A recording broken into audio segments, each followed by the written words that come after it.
He was in a hurry, and because I guess it was raining, he wanted to get this undercover. So you weren't here when Dylan came down here? He's a friend of mine. Sure. You don't get rid of friends. This is Jim Brenner, a farmer living in the remote Utah desert. Police don't know it yet, but he's showing them the exact building where a missing teenager was murdered just days earlier.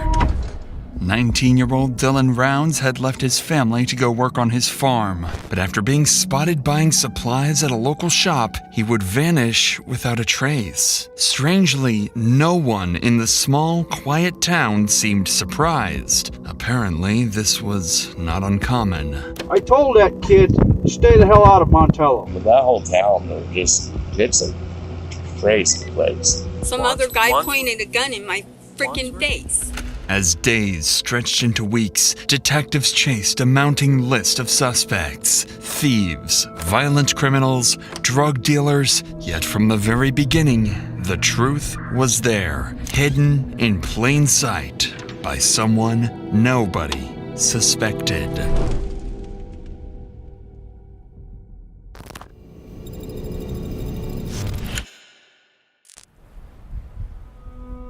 It all began on a quiet evening when police received calls from a concerned family member reporting their son, Dylan Rounds, missing from his farm in Utah. They hadn't heard from him in over 2 days, and when they went to his property to check, there was no sign of him anywhere. A deputy was dispatched to Dylan's farm to meet with his family, but on his way there, he was stopped by a neighbor of Dylan, claiming he might know what happened to him.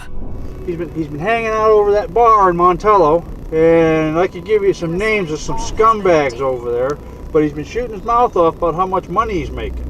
And there's one guy, Chase Ventra. He's over there, and he can do anything he wants. He's been robbing, stealing, and everything, and the Elko County Sheriff won't do anything about it. And if you talk to his mother, she knows more about it, but he run into Chase on the Tacoma Road the other day, and Chase kind of scared him a little bit. What's your last name again, Jim? Jim Brenner. Well, I'll let you get down there before they disturb the crime scene. Okay, thank you.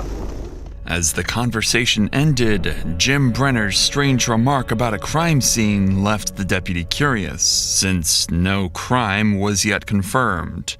It was an unsettling comment that would soon become a disturbing reality. Oh, I smell something. There's something dead in there. For now, though, the deputy took note of this information and continued towards Dylan's farm to speak with his family.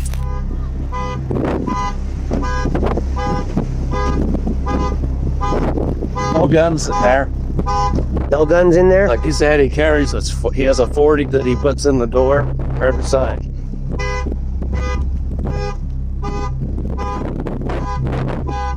Did you just pop the back window? I broke it out. At first glance, Dylan's red Ford truck appeared oddly abandoned, bearing signs of minor damage. But what concerned his father the most was that Dylan's guns had mysteriously vanished from the trailer, a detail that was strange on its own. Wanting to learn more about Dylan, the deputy turned to speak with his mother. She had her own troubling information to share about Dylan's recent run-in with a local criminal. What does he farm for out here? Himself. What does he farm for? Okay. Grain or? Yeah, grain. Grain? Yeah. James stopped me when you guys went around me, was talking to me. He said that you knew something about a run-in he had with a guy named Chase? Yeah, on Wednesday, but they told me that's normal, so... I know a lot of the people that he named from Montello are not good people. I only know of them from what people say. Dylan's mother confirmed her son had in fact encountered Chase Venstra recently, the same person Dylan's neighbor had earlier described as a local thief and criminal. Given what the deputy learned so far, it seemed like Dylan might have unknowingly placed himself in danger. At just 19, he purchased 640 acres of land with his grandfather for an estimated $200,000 to $300,000 and built a reputation for his ambitious dreams of running a huge farm. But according to his neighbor, Dylan's confidence may have made him a target, as he often frequented rough local bars and talked openly about his financial success. After rehashing some more details with Dylan's parents, the neighbor, Jim Brenner, and his close friend, Donald Haitley, arrived to help. Both men knew Dylan well. Jim was living in a trailer near Dylan's farm and occasionally helped him with chores. And Donald was a longtime friend of the family and a supportive mentor to Dylan's farming ambitions. But unbeknownst to everyone at the time, both men knew something more about Dylan's disappearance. Something they weren't ready to share yet. I did get a few. Okay. Last location was 15.4 miles from the boat line tower, which puts him on this back road. So would that hit him walking? Okay, that's, I know my son, and that's the shortest route to his camp. If he walked, That road ends right out here. if he walked, he would have come the corner, cut across this field. But that's his closest cell phone, Pete. Not in town, it's out here. Off of that road. The back road into the compound. Can we go down to where it is? Yeah. What time was that? Does it tell you? And that was at 14:58. So right after So you dropped, just before 3 o'clock. right after you left. So he must have pulled in right behind you, dropped off the grain truck, and I'm telling you, I bet you he took off walking. How do you get to that road from? So we don't have to go all the way back to Lucerne Pond and over. No, I guess Perfect. okay. Following this lead, they quickly headed to the shed area to investigate. That's when they discovered the first troubling sign of foul play. Dylan's boots were found stained with blood, discarded about 100 yards south of the shed. The deputy immediately secured the boots to send them off for DNA testing and called another deputy to help search the shed and the surrounding property. However, they had no way of knowing that the biggest clue they were looking for was submerged 20 feet deep in a pond nearby. There's just some boots out there they've only been out there for a day or two. You didn't see anybody else around here? I left here about 1:30, went over to Don's, and I was there until about 9 o'clock at night. And when I come back, that truck was here. It's just one thing after another. But he's a friend of mine. Sure. You don't get rid of friends. Those two boots out there, they're brand new. Like they've only been out there. They're the same color leather as your boots, and they're the same ones he wears. So we're just curious of why his boots would be out there. Same size he wears. They've only been out there probably for a day or two. He might have threw him out there. Yeah, maybe he did. Well, does he know that's a dump out Yeah. there? He does? He's got electronics and shit in there. Maybe, I don't know. Because like I say, he was here. He had to have been here. Brought the truck here. Yeah. Huh, that would make sense. Based on Jim Brenner's timeline, whatever happened to Dylan likely occurred between 1:30 p.m. and 9 o'clock p.m., the hours when Jim left the shed to visit his friend, Donald Hately. Police quickly verified Brenner's timeline with his friend Donald, who confirms that they had dinner together during that time. With Dylan's exact movements still unclear, deputies requested a helicopter to scout the area from above, looking for any trace of Dylan. So who owns this right here? That's the guy that he's a partner with. This is where he dropped the grain truck off. Where's this grain truck? It's back into that silver building there. So the big one. Yep. You want to go up higher, Mike, or you could, please? Do the nice high orbit. You can look at everything with a camera, and then we'll come back down and see if we see anything with her. After a full sweep of the surrounding area, no sign of Dylan or any indication of where he might have gone was found. In the following days, the search efforts continued, and Daniel's family alongside local volunteers joined in. But despite their best efforts combing through the area, they too came up empty.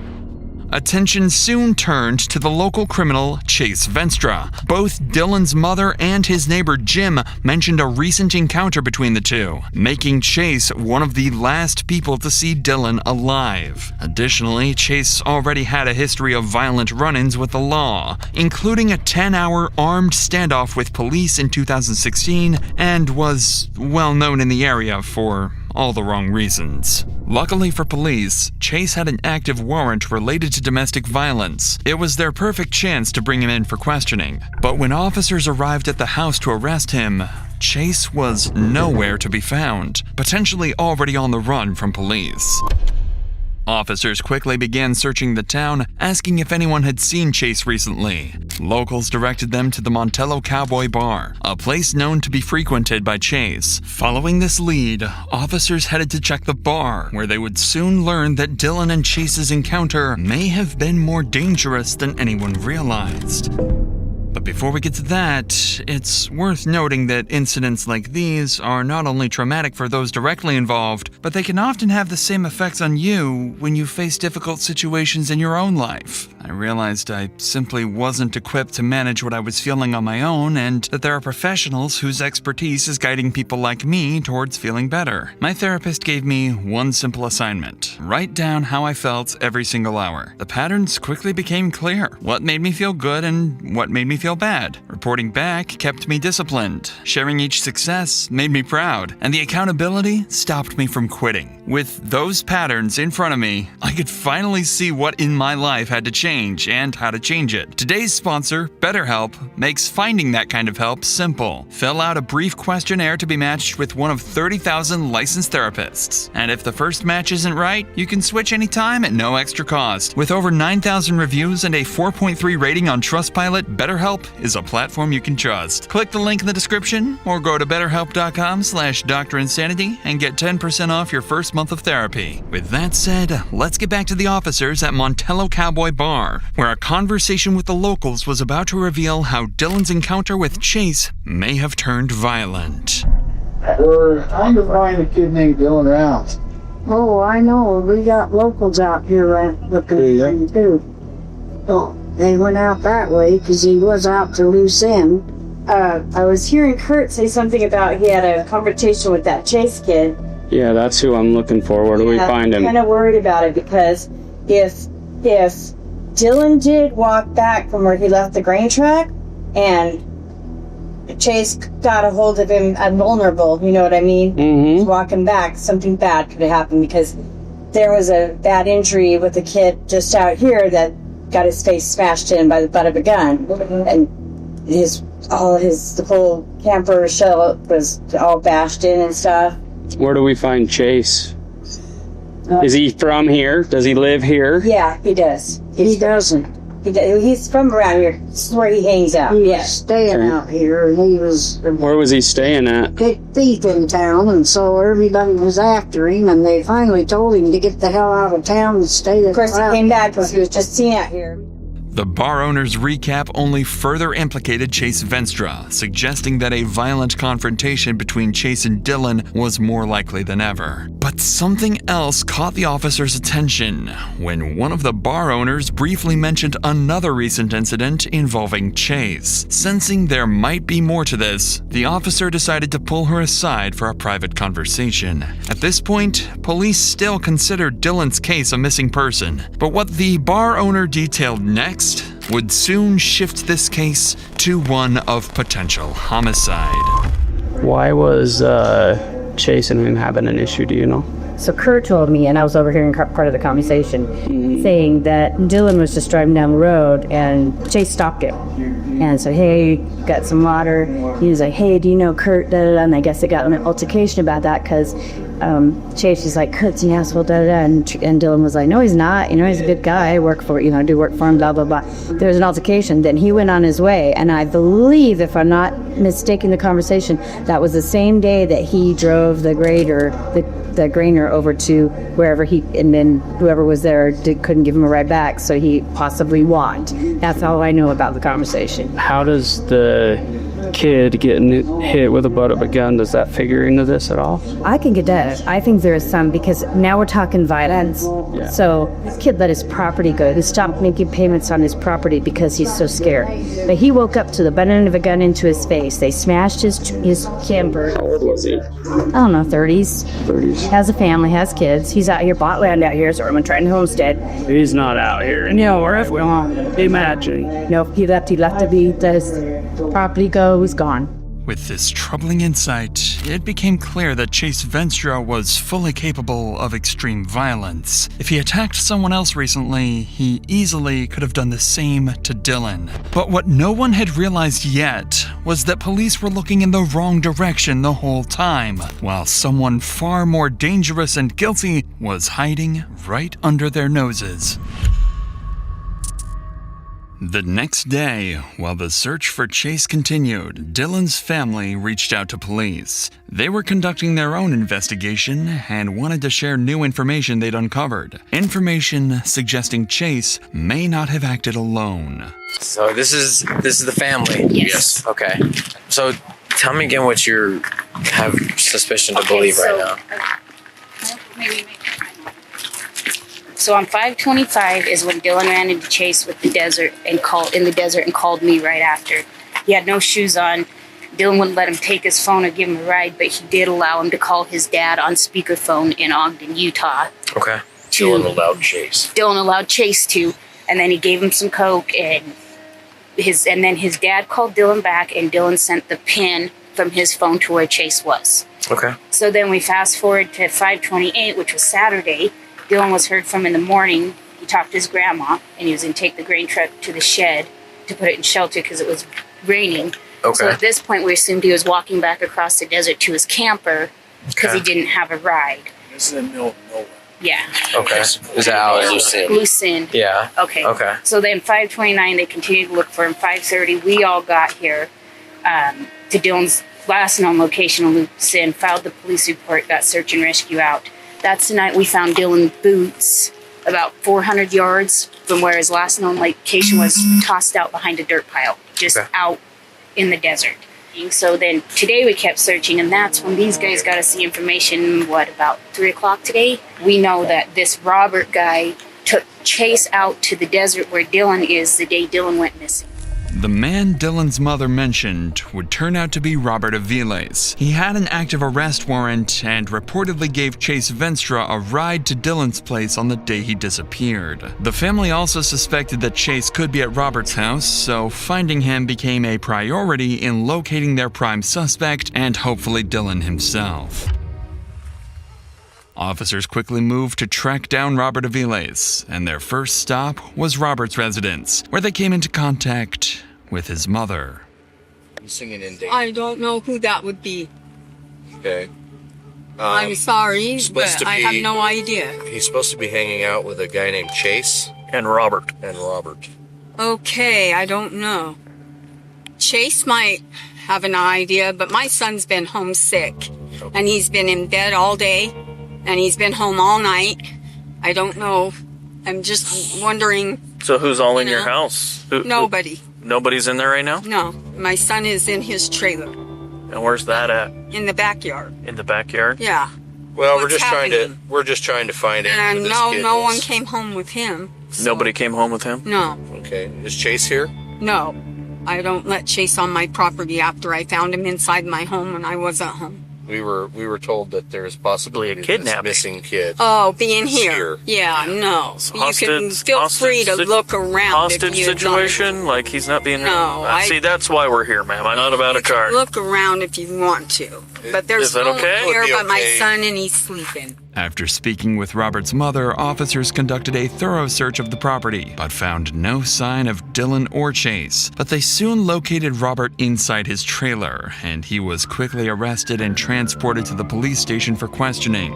When detectives placed Robert in the interrogation room, they expected resistance and lies, but instead, Robert didn't hold back. So you said that Chase had taken guns from somebody. Did he admit to you, where he got his guns? No, this is what I thought he got arrested for the first time. What he was in jail for when I came back. I asked Chase that. I was like, hey man, I heard you got arrested. He's like, nah, that's just all Montello gossip, blah, blah, blah, blah, blah, right? So I'm kind of weary after giving him a ride. I tried to show one of my mom's friends, been out there in the community for a long time. He gave me his scenario. He thinks Chase did it too, okay? Now, I don't know the time frames because I'm not good with time like I told you guys. I did the best I could by contacting the store lady and asking her what day I gave Chase a ride, You know, because I didn't even know what day I gave Chase a ride. I didn't even know what day the kid came up missing. I didn't even know there was a kid missing until the Nevada police came knocking on our door wanting to search our residence. You know what I mean? And that's the truth. Although Robert admitted giving Chase Venstra a ride, he couldn't provide any clear information on Chase's current whereabouts and maintained his innocence throughout the rest of his interview. However, Robert made one thing clear. He believed Chase was involved and might have even killed Dylan. The following night, something strange happened at Dylan's trailer in the Lucent Desert. It seemed someone had quietly returned and tampered with items inside. An officer was quickly sent out to photograph and document the scene, accompanied by Dylan's father, who'd share more details about the troubling discovery. Okay, the shotgun is in a house in Rigby. Okay. That is my grandfather's that I bought, and he has a room up there, and that was the 40. It's not in here. We looked in his camper, didn't find it. No key fob for the truck, so when I broke the window, the alarm went off, we undid the battery. No key fob. We looked in his camper and all the cupboards and stuff, looked in the bathroom, nothing. My mother came here, she has real bad arthritis, my sister was here, we were all out searching. She used the bathroom. Dylan hadn't flushed it, just in here, it's really nasty. So my sister went in and cleaned it, still no gun. Later, my son and JD came in and the gun was sitting on a sink. It's outside of the bathroom, but right by the bathroom door where the toilet and the shower is the sink, but it's not in the bathroom. The gun was sitting right there with the clip outside of it. Okay. Sitting there. So my son and JD didn't think much of it. They grabbed the gun, put it in my truck. I didn't think much of it. Oh, they found the gun. I don't know. Then we started realizing that it wasn't there when my sister cleaned the bathroom for my mom to use and all that, and it was there. This discovery was an alarming indication that someone was actively trying to cover up their involvement in Dylan's disappearance. But his father had one more thing to share. Something about an old confrontation with someone police hadn't yet fully considered in their investigation. What was Chase's ties to out here? I don't know about Chase. Okay. Hardly any. But the whole town knows him. And that whole town, it's a crazy place. They're just all like, they're all nutty for one thing. Mm-hmm. The only people that I know of that really were in contact with Dylan is I hear the Chase guy, I didn't know it. But Don and Jim. Jim was the guy the place you guys were on. Okay. Jim came out here and helped. Jim came to Rigby, where I live. I live in Rigby and Idaho Falls area. Dylan bought like 800 pigs or something from the Midwest when the pandemic hit, whatever, the corona. They brought them to my farm and I was pissed. And Jim was there and I unleashed on him, told him to get the hell out of here. He called Dylan and told me he's going to blow my head off. Dylan called me, he got all mad. So when I found out he was going to blow my head off, I had to go see. And he's walking down the lane of the farm with a big old pistol, and my dad calmed him down and calmed me down. Then he came back this winter to my shop to work on that seed truck. Fine, everything was fine, and I realized it's Dylan's friend. I'm not going to worry about this, you know what I mean? I got to bend ties with myself. According to Dylan's father, there were no further escalations after his confrontation with Jim Brenner at the time. At this point, no one had any real reason to suspect Jim Brenner or Donald Hately. After all, they'd been actively helping the family, joining search and rescue efforts, and fully cooperating with police. However, the confrontation described by Dylan's father was serious enough for the officer to take note of it. After leaving the scene, he passed this information to detectives, prompting a deeper look into Jim Brenner's past, and what detectives uncovered wasn't entirely unexpected. A criminal past including convictions for aggravated assaults and multiple weapons charges, as well as a pre-existing federal active warrant for being a restricted person in possession of a firearm. Brenner's violent history and his close proximity to Dylan's farm were enough for detectives to flag him as a person of interest, alongside their primary suspect, Chase Venstra. The following day, officers moved quickly to serve Brenner's arrest warrant and bring him in for questioning. They soon spotted him casually heading back towards the grain shed with his close friend, Donald Haitley. What could I do for you guys? Well, we just had a couple things we wanted to talk to you about. We're still trying to figure stuff out, and just have you guys heard or seen anything these days? Anything new? This trash over here. I know names. I know people. I know nobody seems to want to listen to me. I get you a seat. They're the ones coming over stealing shit. Are they? Yeah. Chase Vestra and Robert Aviles are the one that robbed Michael Moore up here. But everybody keeps saying, we need to find Dylan. You need to kick friggin' rat's nest over there open, and people are going to start talking. That's the only way you're going to find out about Dylan. There's a warrant for your arrest. I'm going to let you know about it right now. From Maryland? So we're going to pick you up, take you to jail with us. Oh, God damn it. So what I want you to do, I know before you tie anything, place your hands on your head for me. Interlock your fingers, okay?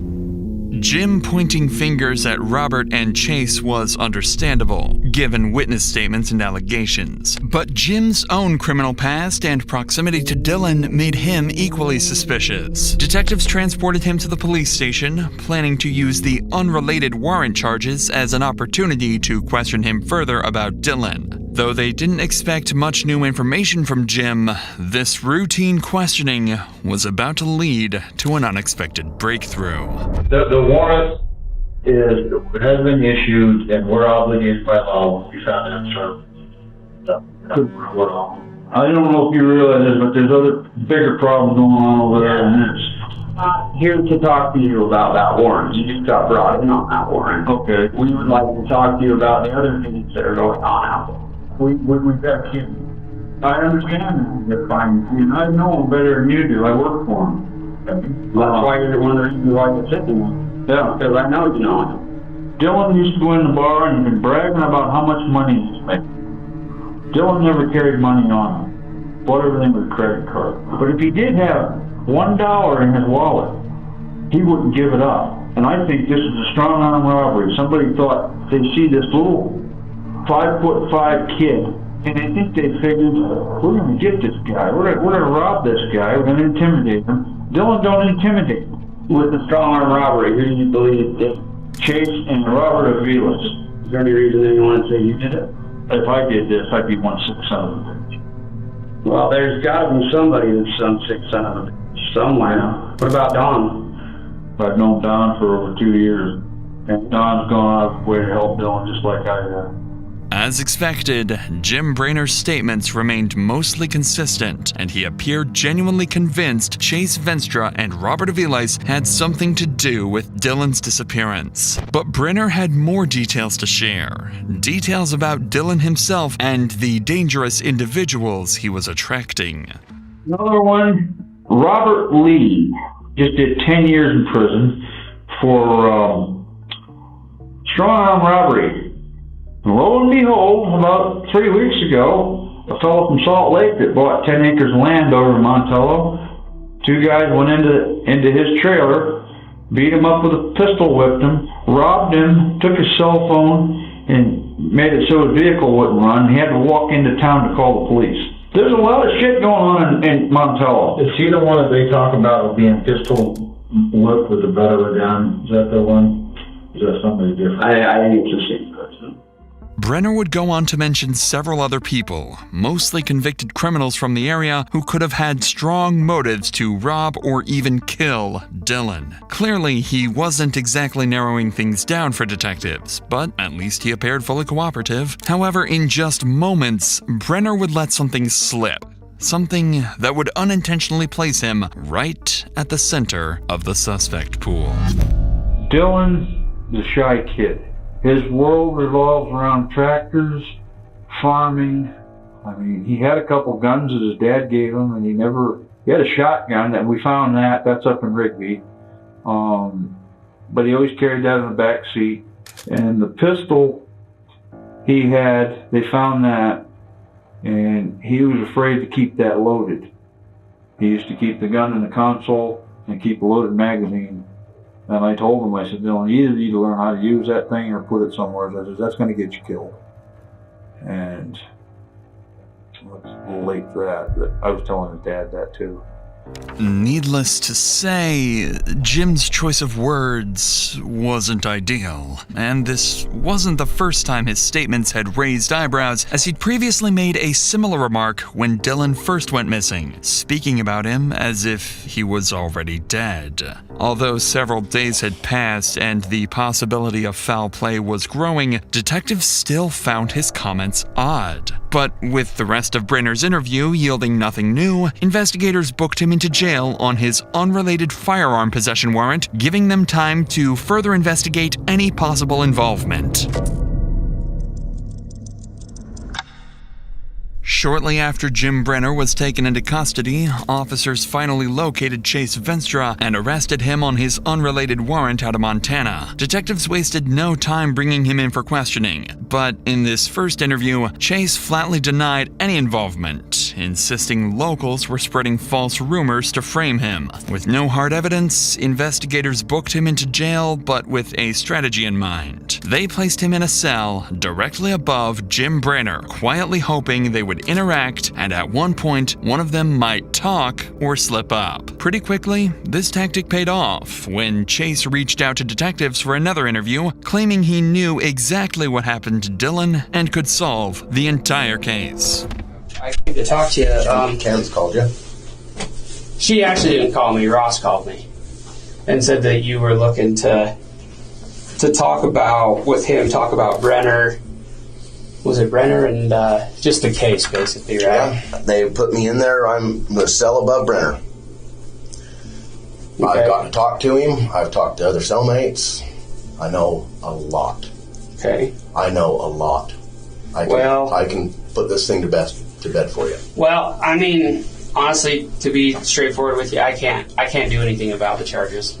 Me myself, right? They got to be federal, right? No, they're state. Oh, so I didn't even know that there were any. So I want them charges dropped, and I'll solve this case for you. All right.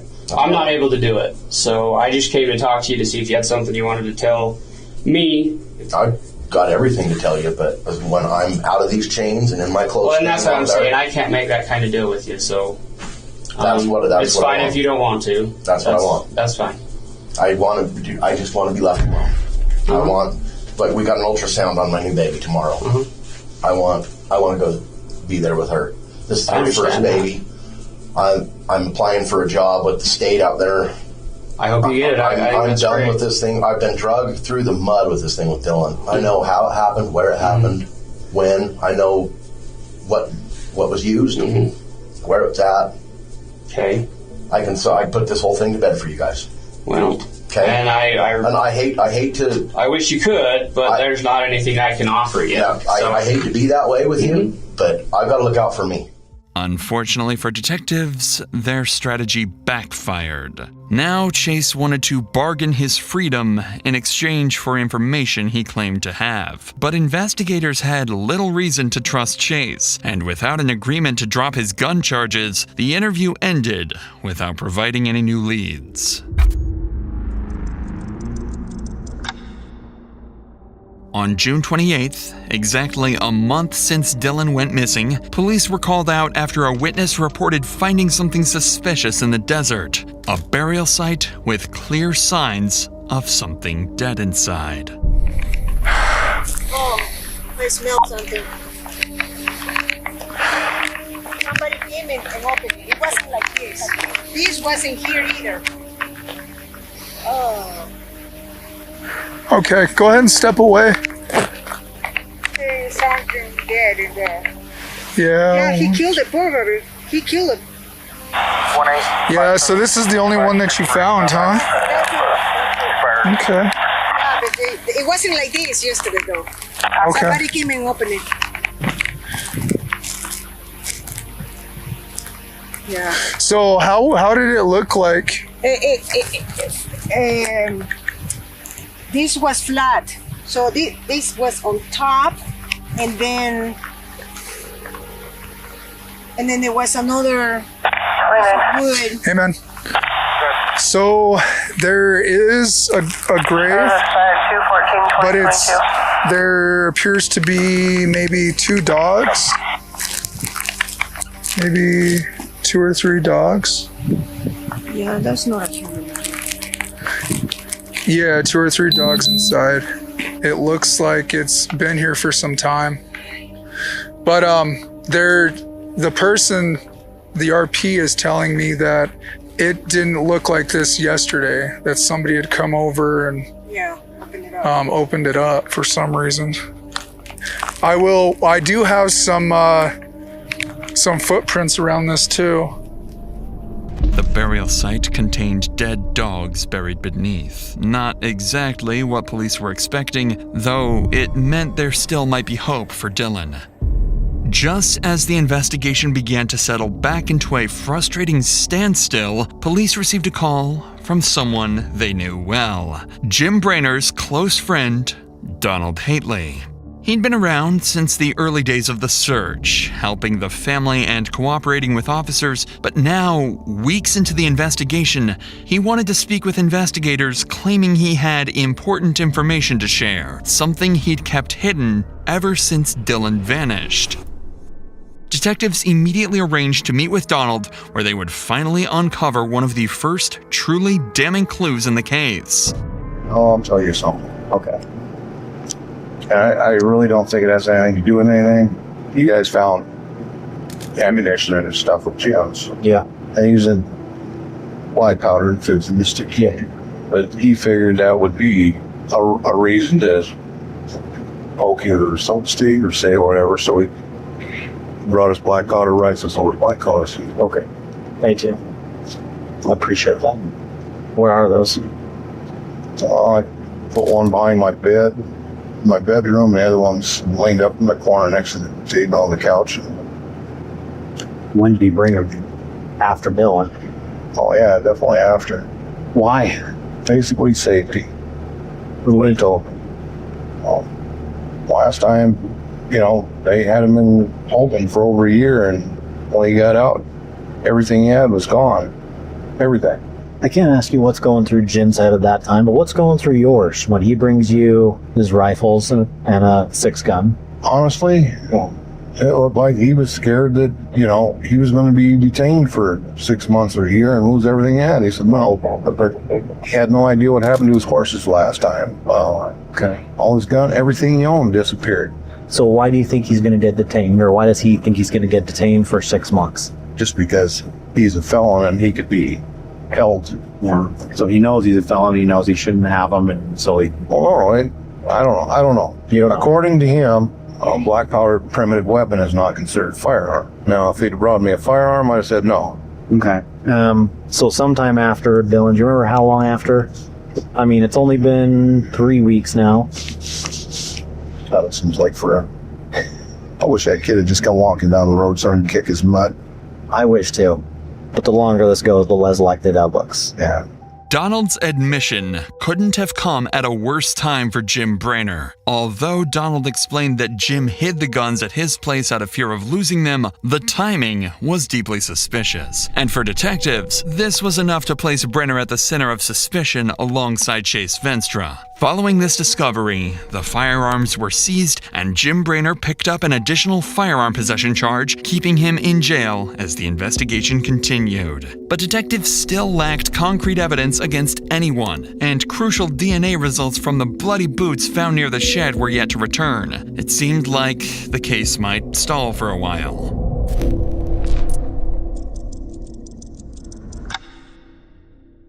Over a year would pass, with detectives quietly making progress, including crucial DNA results, but still no sign of Dylan himself, and no one held responsible. That is, until December 2023, when investigators got a call that would change everything. Jim Brainer's cellmate, who'd spent months locked up alongside him, claimed to know exactly what had happened to Dylan. Detectives quickly arranged an interview, expecting another bargaining scenario similar to Chase Venstra's. But what the cellmate would reveal instead was a chilling murder confession. Mr. Broad. How are you doing, sir? Good, thank you. So they had said that you wanted us to come back, that you had more information? Yeah. Or did you have information before that you just didn't give us all of it? No, I didn't really have a whole lot of information then. Okay. I got plenty of information now. I got information that would probably help maybe even keep him cutting the deal that he wants to cut a deal with. Okay. On his right hand, nobody has noticed. He's got a bite mark. Really? He's got a bite from Dylan rounds. The 22 is what killed Dylan. Two shots. 22? Yeah, the 22. Did he tell you that? Yeah. The story tell you that? Like 2 days ago, 3 days ago. Go through that. He said it was like 6 o'clock in the morning. He was in there taking shit, and then he heard a diesel truck drive by the place he was staying in. And when he got out there, he had his 45, a gun that he put in a fold-over holster. And Dylan had picked it up off the sawhorses that he'd thrown his stuff all around, moved it up so he could put the truck in the shed. To the shed, okay. Yeah. And Dylan was holding the 45, and he said he got really pissed off at him and started yelling at him and telling him get the fuck out of there. And Dylan took the gun and fired it right beside his ear. That's why he can't hear out of his right side ear. He said he grabbed for the gun and was fighting for it. He said they ended up on the ground, and Dylan ended up shooting himself in the leg with the 45. And then he said that while they were fighting, the gun got fired like 2 or 3 times. He said there's a bullet hole in the side of the building out there you can see. He said when you guys was out there talking to him and standing in the shed or something, standing out there, he said he was sitting there looking at it. And then he showed me a scar on his thumb too, where he had stuck his hand in the gun that was trying to keep Dylan from firing it again, but he was clicking it, and his whole right hand was damaged at one time. Okay. But the bite mark is evident, very seeable, and the body is somewhere right there close by. He said he's seen tire marks over it where you guys have been driving. Somebody had been driving on it. Did he give you any indication of where? There's a lot of country out there. Yeah, he said it's in the high desert. Did he say that it was close to where he killed him? Yeah, it's close. It's close somewhere there where he killed him. He gave like a 25-mile circumference. Oh, so quite a ways. Yeah. Okay, so he heard Dylan drive by in his truck. Dylan had backed the truck into the grain shed. No, he said the truck was still parked out. So it wasn't backed in yet? Yeah, no, it wasn't backed in. And that's when they had the fight. They had the fight going on in there. He said that the round on the gun got turned. He said he heard it turn. Like it was a revolver? Yeah, it was a revolver. He said he got to the chance where Dylan had quit biting him on his wrist. He had latched onto him, and he said he got up and he took off out, and that's when he got the 22. Dylan told him to bring his ass back in there, or he was going to shoot the horse. The horse was standing outside. Into the grain shed? Yeah. Talking about? Okay. The horse was standing out there eating grain out of the back of the truck. And then, from what you're saying, did he run back to the trailer and get the 22? He said it was behind the bags, some grain bags. He said he took 3 shots at him, and they're all headshots. He said one of them grazed Dylan on the side of the face. He pointed just like this to the side of his face, so it could have been red. I couldn't tell you if it was right side or left side. But then he said 2 more shots and shot Dylan in the head. And that killed him? Yeah. And then what did he do? Then he said he burned all his clothes. He said after he took care of everything, he burned all the clothes.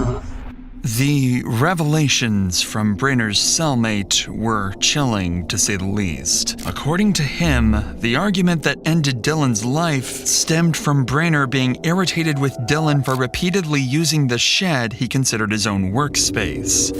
After killing Dylan, Brenner attempted to cover up his crime by loading Dylan's body onto a backhoe, burying him deep in a remote stretch of the desert nearby. He then concealed the guns at Donald Hately's place and discarded Dylan's phone in a nearby pond, unaware it had recorded a damning, irrefutable proof of his crime. In addition to this confession, detectives turned back to the bloody boot DNA evidence they received a few months earlier. The state lab report confirms the blood belonged to Dylan, but they also found touch DNA matching Jim Brenner on the boots. Using this evidence, investigators then secured a search warrant for Brenner's phone, and by analyzing its data, they confirmed his device had traveled toward a nearby pond the day Dylan vanished. After searching the pond, they retrieved Dylan's phone containing crucial evidence. A video clearly showing Jim Brenner in a blood-stained shirt cleaning a gun. At this point, there was no longer any doubt. Jim Brenner killed Dylan Rounds and had been hiding in plain sight all along.